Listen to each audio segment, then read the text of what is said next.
नमस्कार, जोहार। स्वागत है आप सभी का संकल्प से सिद्धि कार्यक्रम में। दोस्तों, इस कार्यक्रम के माध्यम से हम आपकी मुलाकात ऐसी पर्सनालिटी से करवाते हैं जिन्होंने अपने जीवन में एक संकल्प लिया था। उस संकल्प को पूरा करने के लिए उनके अंदर एक जुनून आया और उन्होंने उस कार्य को पूरा किया। आज इसी क्रम में हमने अपने स्टूडियो में इन्वाइट किया है क्यू साइनेज और सनमत के फाउंडर अमित चौबे जी को। तो अमित जी, बहुत बहुत स्वागत है आपका हमारे स्टूडियो में।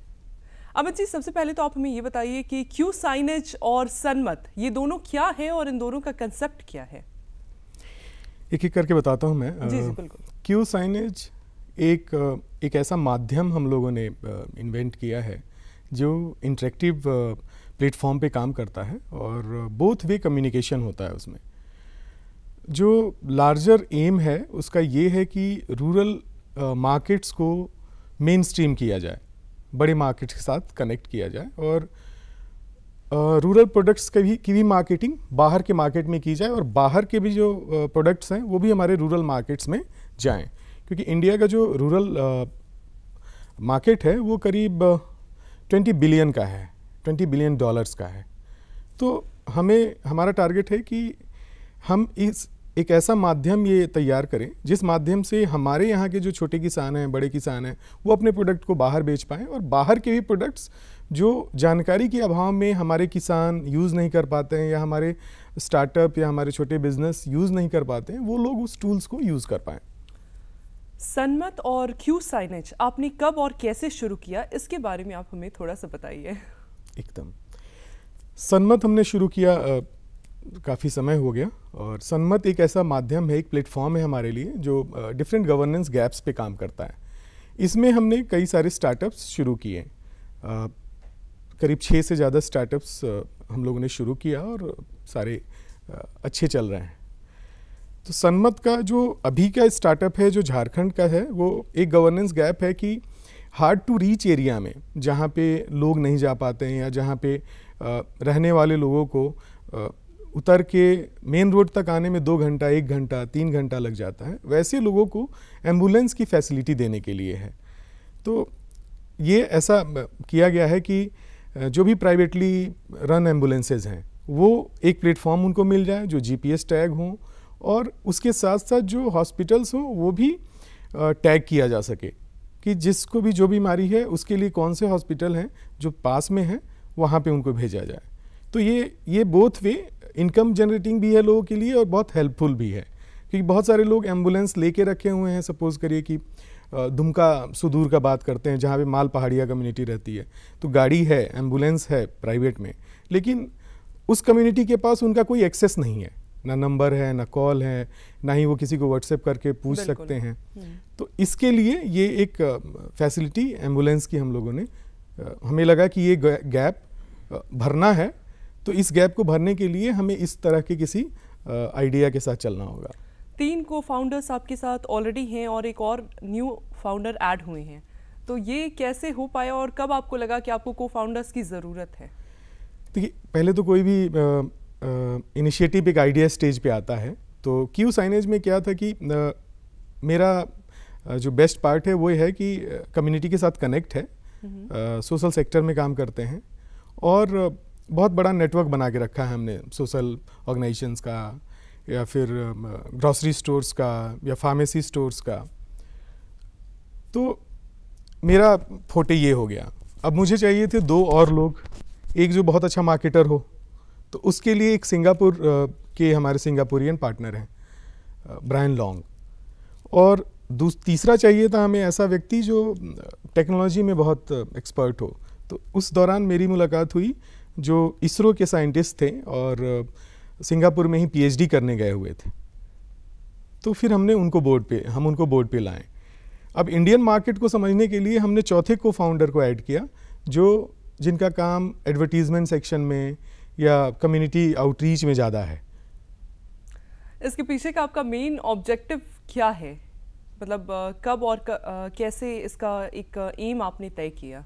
देखिए, सनमत या क्यू साइनेज या मेरे जितने भी स्टार्टअप्स हैं या होते हैं, उनका पहला टारगेट होता है कि एंड यूज़र तक पहुंचना। रूरल और रिमोट एरिया के लोगों के लिए आइदर इनकम का साधन कोई इनकम जनरेशन का मेथड तैयार करना, या उनके हेल्थ के लिए, उनके एजुकेशन के लिए, इसके ऊपर हम सारा फोकस करते हैं।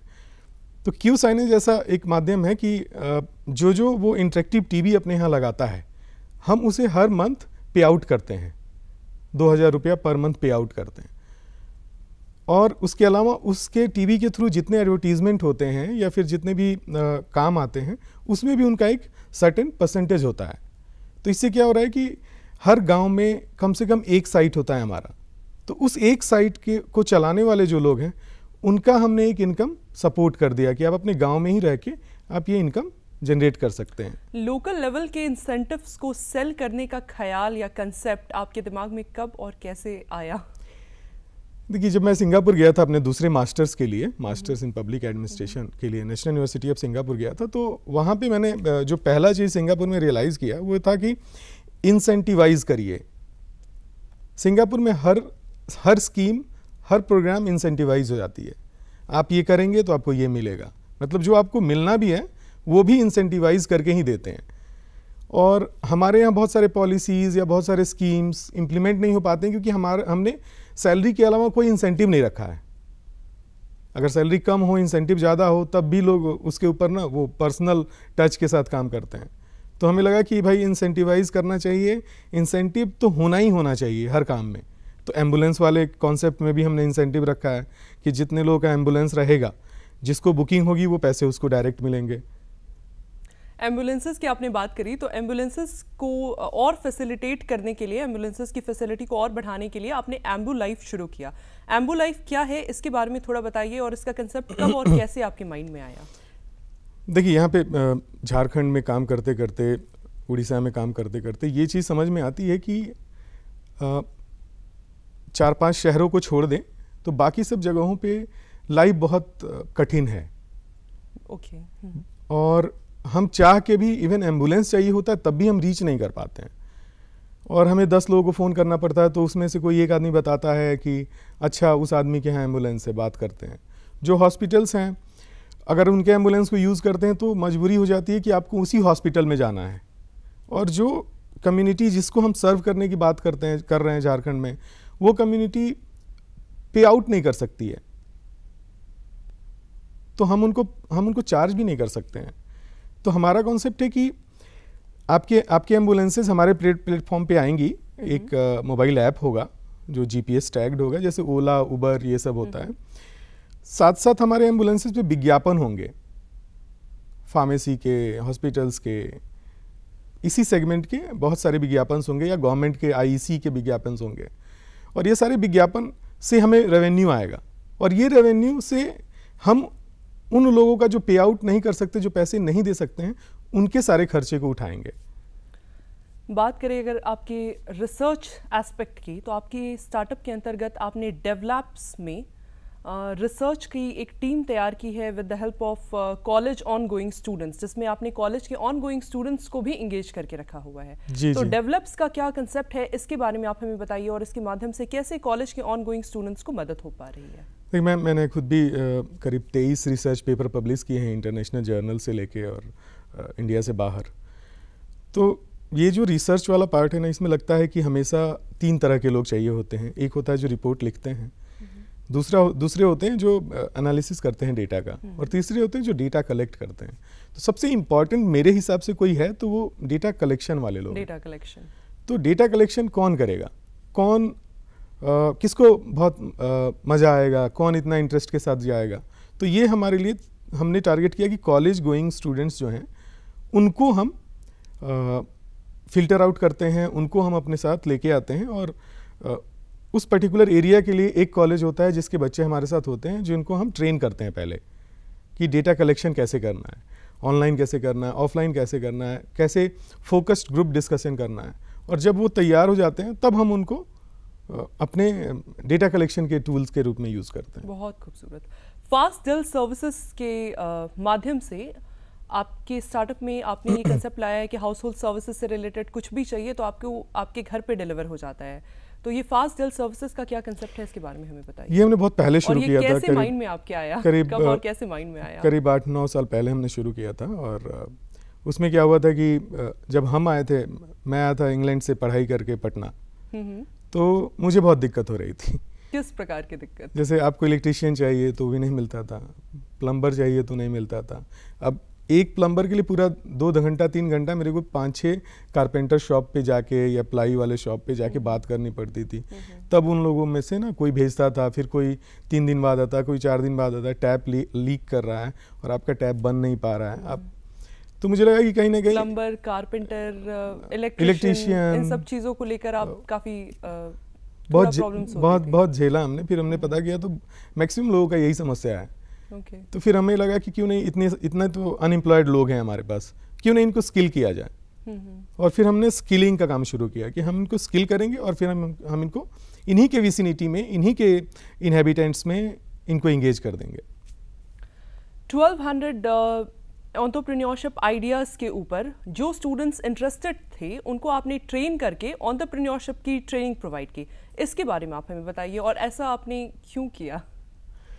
देखिए, कोई भी जब कहीं से पढ़ाई लिखाई करके आता है ना, तो बहुत सारी चीज़ें चलते रहती हैं दिमाग में। तो हमें लगा कि सारे आइडिया पे तो हम काम कर नहीं सकते हैं, तो हम लोगों ने एक ग्रुप बनाया और एक इंस्टीट्यूशन फॉर्म किया, school of idea and innovation. और उसमें हम डिज़ाइन थिंकिंग के ऊपर स्टूडेंट्स को सिखाना शुरू किया। केवल स्टूडेंट्स नहीं थे, जो अपने 30s में थे, जो अपने 40s में थे, जो अपने 20s में थे, सबको मिला के हमने बताना शुरू किया। उनके आइडिया को लेके आए और उस आइडिया को लेके हम अलग अलग स्टार्टअप्स में उस आइडिया को पिच कराना शुरू किए। तो करीब बिहार में ही हमने देखा कि बिहार स्टार्टअप में हमारे करीब 200 आइडियाज़ सेलेक्ट हो गए। इस तरह से करते करते ये संख्या बढ़ते चली गई और अभी बहुत सारे स्टार्टअप्स थे जो अच्छा कर रहे हैं। बिहार सोशल एंटरप्रेन्योरशिप एसोसिएशन में आपके पास कुछ नंबर ऑफ NGOs हैं और उसके थ्रू आप कैसे लोगों की हेल्प कर पा रहे हैं, सोसाइटी की हेल्प कर पा रहे हैं, उसके बारे में आप हमें बताइए। देखिए, हम हमेशा इकोसिस्टम बिल्डिंग पे काम करते हैं। जैसे स्टार्टअप्स शुरू हुए तो इन स्टार्टअप्स के पास तो पहले दिन से काम नहीं आ जाएगा, ना ही कोई मोनेटाइज होंगे, ना ही कोई मॉनेटरी बेनिफिट मिलेगी।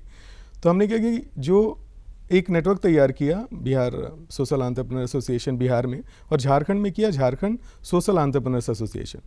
और इसमें क्या किया हमने, जो एग्जिस्टिंग बड़े प्लेयर्स थे उनको हम लेके आए और उनके जो कंपोनेंट्स होते हैं ना काम के, उस कंपोनेंट्स को हमने स्टार्टअप्स को बोला कि आप, हम लोग ना स्टार्टअप्स को देते हैं काम। तो झारखंड सोशल एंटरप्रेन्योरशिप एसोसिएशन में वो कैसे फंक्शन हो पा रहा है आपका ये कंसेप्ट? जैसे मान लीजिए कि स्टार्टअप्स हैं, वो अपने आइडिया पे काम कर रहे हैं, बट उनको अपने ऑफिस को चलाने के लिए या सस्टेन करने के लिए उनको काम चाहिए। तो अगर ये जितने बड़े ऑर्गेनाइजेशंस हैं, बड़े एंटरप्राइज हैं, इनके पास बहुत सारे छोटे छोटे काम होते हैं जो इनके लिए बहुत हेडक होते हैं, इनका बहुत टाइम और एनर्जी लगता है उसमें, तो ये सारे काम ये इनको आउटसोर्स कर देते हैं। आप स्टार्टअप्स के आइडियाज़ को पिच करने से लेकर उन स्टार्टअप्स को बड़े ऑर्गेनाइजेशंस तक कनेक्ट करने में उनकी हेल्प करते हैं, तो ये आप कैसे कर पाते हैं और किस उद्देश्य के साथ करते हैं? क्योंकि शुरू में तो पैसा आता नहीं है स्टार्टअप में और धीरे धीरे एक एंटरप्रेन्योर का मोटिवेशन कम हो जाता है और धीरे धीरे उसका आइडिया भी मर जाता है। इसी के लिए किया गया। किस तरह से आपके दिमाग में ये कंसेप्ट आया कि एंटरप्रेन्योर्स को इस तरह की का कोई सपोर्ट? देखिए, हमारी जर्नी में जो हमने फेस किया, जब हमने शुरू किया था तो हमने जो फेस किया वो सारे पॉइंट्स पे हमने काम किया। हमने कहा कि अनअटेंडेड तो नहीं छोड़ के जाएंगे, कि ये चैलेंज मेरे को मिला था, मैं आने वाले लोगों को ये चैलेंज न होने दूं। क्योंकि अगर हम बिहार की बात करें, झारखंड की बात करें, तो हमारे यहाँ ब्रेन बहुत है, आइडिया बहुत है, नीड बहुत है, रिक्वायरमेंट बहुत है, लेकिन सारे डॉट्स को हम कनेक्ट ही नहीं कर पाते हैं।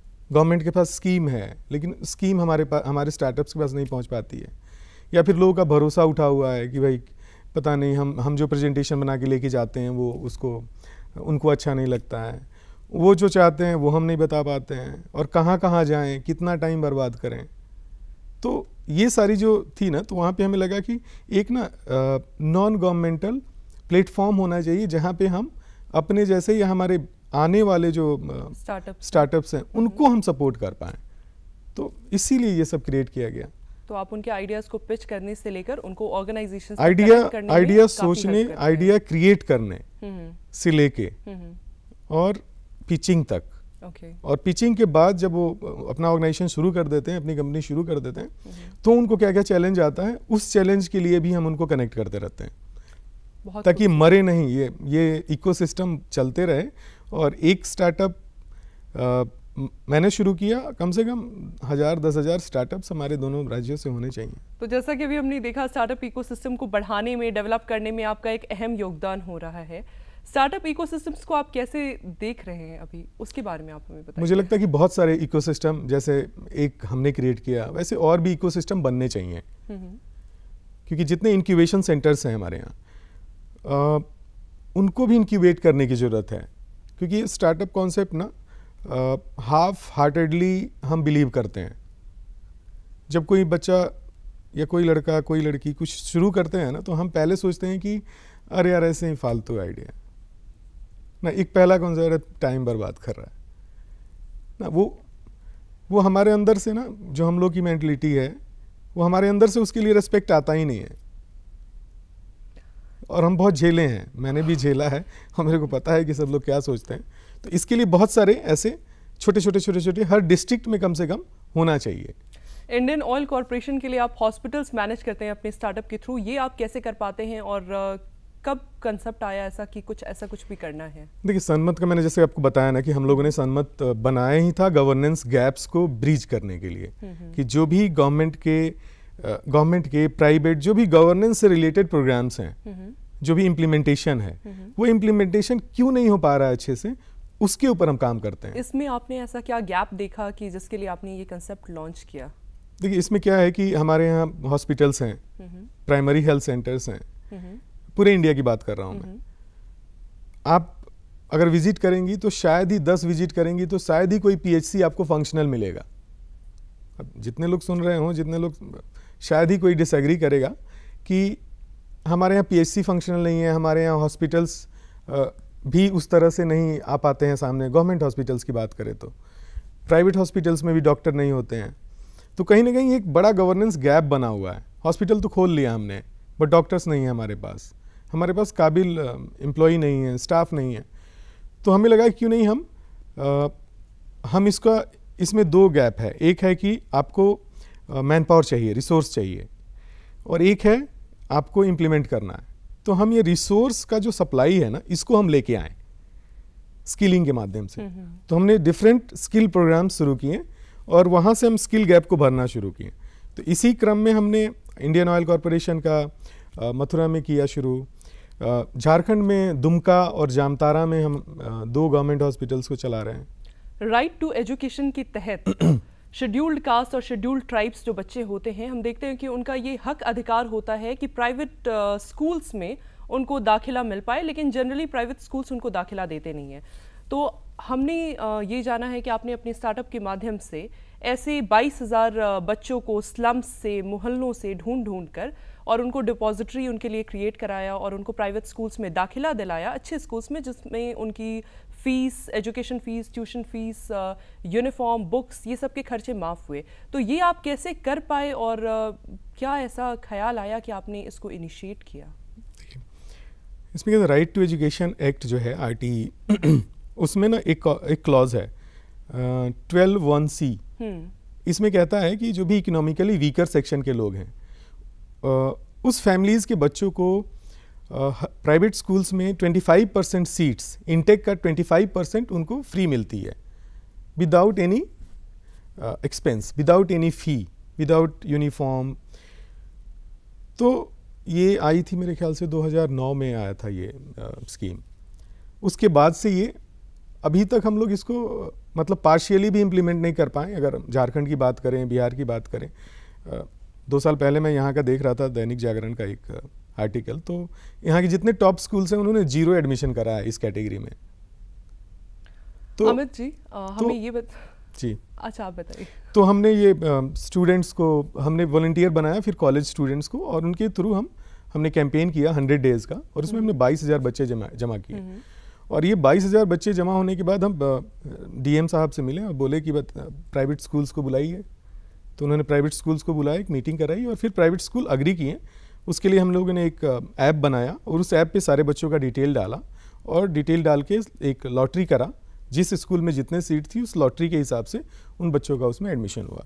बात करें अगर एजुकेशन सेक्टर की, तो पोस्ट मैट्रिक स्कॉलरशिप स्कीम को भी आपने काफ़ी पुशअप कराया है, इसके बारे में आप हमें कुछ बताएं और अपने स्टार्टअप के माध्यम से आप ये कैसे कर पाएँ? तो पोस्ट मैट्रिक स्कॉलरशिप स्कीम में क्या था कि बहुत अच्छा स्कीम है शेड्यूल कास्ट और शेड्यूल ट्राइब कम्युनिटी के लिए, जिसमें उसका 100% ट्यूशन फीस रहना गवर्नमेंट देती है और उसमें कोई मेरिट कैटेगरी नहीं है कि कोई क्वालिफाइंग एग्ज़ाम पास हो या फिर आपने कोई रैंक लाया हो। जो भी अप्लाई करता है उसको देना ही है 100% टू 100%। हमने देखा कि ये बड़ी फेल्ड स्कीम है और हमारा शुरू से टारगेट रहा है कि जो भी फेल्ड स्कीम है या जो नहीं हो रहा है, जहाँ पे हमें दिख रहा है कि क्लियर गवर्नेंस फेलियर है, उसको हम उठाते हैं।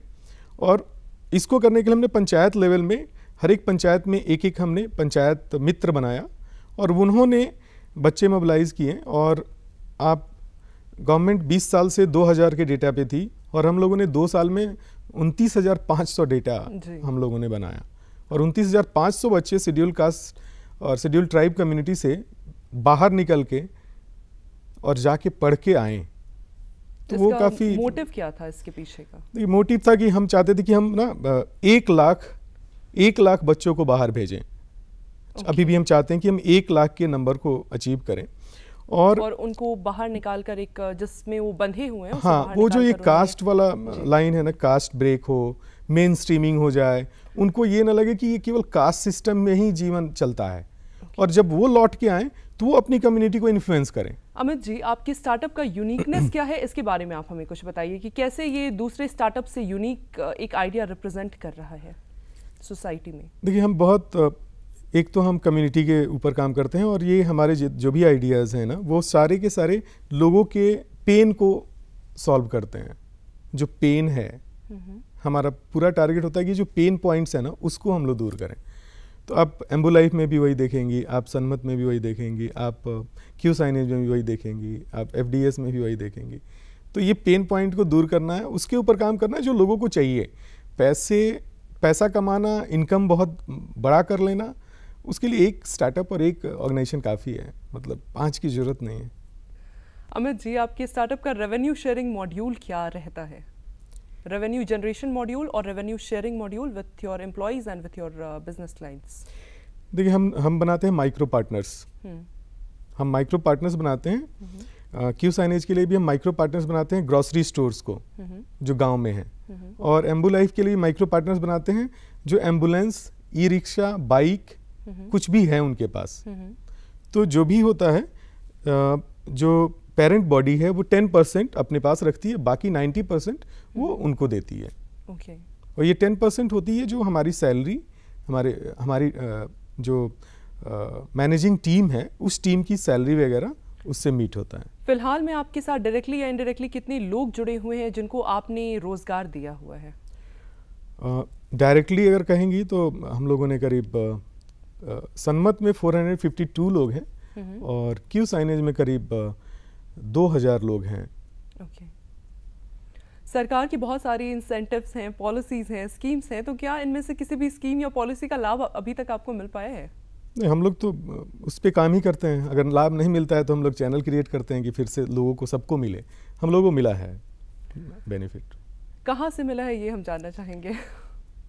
देखिए, अभी तो एक JUT से के साथ काम कर रहे हैं, तो JUT में बहुत अच्छा माहौल है और सर जो हैं केशव सर, वो भी काफ़ी अच्छा सपोर्ट करते हैं। जहाँ जहाँ हम पिच करते हैं वहाँ पे स्टार्टअप से लेके हर जगह पे हम लोग को जो भी गवर्नमेंट फंडिंग है उसमें हम लोग आ जाते हैं। बहुत बार ऐसा हुआ है कि हमने फंडिंग नहीं ली है। और एक जो हमारे मेजर फंडिंग हुआ था, इंटरनेशनल फंडिंग हुआ था, वो हुआ था सिंगापुर से। नेशनल यूनिवर्सिटी ऑफ सिंगापुर ने ग्रेजुएट रिसर्च इनोवेशन प्रोग्राम के अंतर्गत क्यू साइनेज को पहला $5 मिलियन का ग्रांट दिया था। आपने 40,000 कुछ महिलाओं को, ग्रामीण महिलाओं को एंटरप्रेन्योरशिप के ऊपर ट्रेनिंग दी है और उनको एक सशक्तिकरण की तरफ अग्रसर किया है।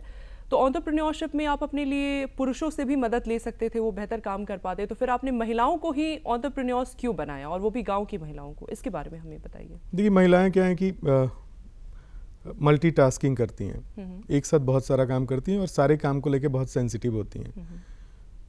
वो अगर रिस्पॉन्सिबिलिटी लेती हैं तो उसको फुलफिल करती हैं। मैंने आज तक के अपने 10 साल या 12 साल के इस करियर में ये नहीं देखा कि किसी भी महिला को या लेडी को कोई काम दिया गया और वो उसको छोड़ के चली गई कि नहीं मुझे नहीं करना है। वो रोती है फिर भी करती है और वो करके हमेशा उसको प्रूव करते रहना होता है। और दूसरा क्या कि ये महिलाएं ना हर एक फैमिली की बैकबोन होती हैं। अगर हमने उनको सपोर्ट कर दिया और उनको इंगेज कर दिया तो उस घर का हेल्थ इशू ठीक हो जाता है, उस घर का एजुकेशन ठीक हो जाता है, उस घर का आउटलुक ठीक हो जाता है। तो इसलिए हमारा पूरा टारगेट होता है कि महिलाओं को ही फोकस करें। हमारे जितने स्किल के प्रोग्राम चलते हैं उसमें भी हम 80% से ज़्यादा महिलाओं को ही इनरोल करते हैं अपने यहाँ। अगर कोई भी नया स्टार्टअप क्रिएट करना चाहता है, कोई भी व्यक्ति, किसी भी उम्र का व्यक्ति, तो उसके लिए आपके क्या संदेश रहेंगे? क्या डूज होने चाहिए, क्या डोंट्स होने चाहिए? प्रॉब्लम्स पहले तो ढूंढना होगा। आपको एकदम प्रॉब्लम ढूंढना होगा कि प्रॉब्लम क्या है और इस प्रॉब्लम से कैसे लोग प्रभावित हो रहे हैं। अगर प्रॉब्लम है तो सॉल्यूशन लेके चलेंगे और जहाँ पे जो प्रॉब्लम है वहाँ के उसी प्रॉब्लम पे काम करना होगा। किसी को देख के ना प्रभावित होना है और ना ही डीमोटिवेट होना है। मोटिवेशन उतना लीजिए कि हाँ भाई ठीक है, लेकिन आपको अपने ही आइडिया पे काम करना है। और एक और बहुत इंपॉर्टेंट बात है कि आपका आइडिया बेस्ट आइडिया नहीं है। ये जो हम लोग का एक और प्रॉब्लम होता है, जो एंटरप्रेन्योर्स हैं, उनको लगता है कि मैंने सोच लिया तो ये बेस्ट हो गया। ऐसा नहीं होता है। अपने आइडिया के साथ ना बहुत बेरहम होइए, उसको एकदम फेंकिए मार्केट में, लोगों के फीडबैक लीजिए और फीडबैक लेके गुस्सा मत करिए। फीडबैक लीजिए पॉजिटिव वे में और चेंज करिए। जब आप एक आइडिया सोचते हैं तो अगले 3 महीने में वो आइडिया निखरता है। तो वो 3 महीना निखरने का जो टाइम होता है, तो आप जिसके साथ डिस्कस करते हैं वो सब कुछ, कोई परफ्यूम लगाता है, कोई उसको साबुन लगाता है, तो वो सब होने दीजिए, नहीं तो आपका आइडिया खूबसूरत आइडिया नहीं बनेगा। अमित जी, आप हमारे कार्यक्रम में आए और आपने हमारे दर्शकों को इतनी विशेष जानकारियां दी, इसके लिए आपका बहुत बहुत धन्यवाद, आभार। Thank you. अगले कार्यक्रम में आपसे फिर मुलाकात होगी किसी ऐसे ही नए व्यक्तित्व के साथ। तब तक के लिए हमें और हमारी पूरी टीम को दीजिए इजाजत। नमस्कार, जोहार।